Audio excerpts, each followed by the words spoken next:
Good morning, everyone. I am Rainer for you, taking up this automotive and mechanical technology major in automotive. Today, I am going to give brief information about the history of an AFI system. So let's start.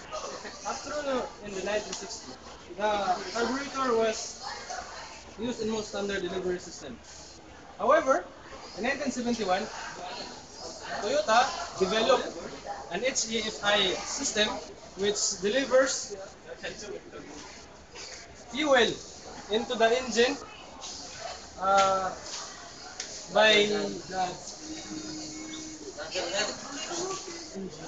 which delivers fuel into the engine by electronically controlled injection into the intake process rather than by a carburetor. AFI system can be divided into two types.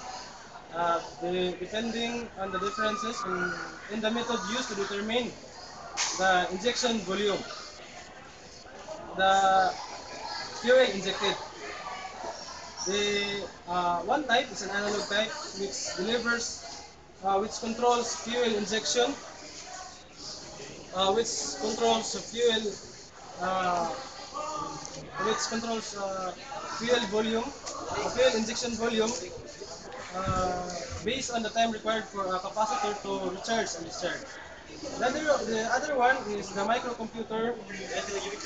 The other one is a microcomputer control type, which computer use data stored in memory to determine the injection volume.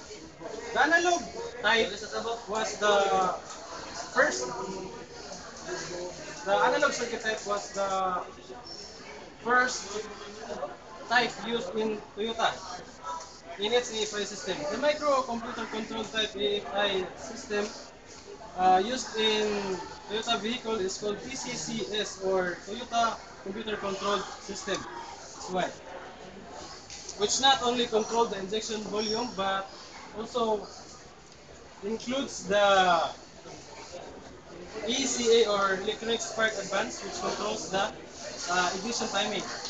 And not only that, it also includes ICS, or idle speed control, which controls idle speed and other control and diagnostic and fail-safe functions. That's all. Thank you.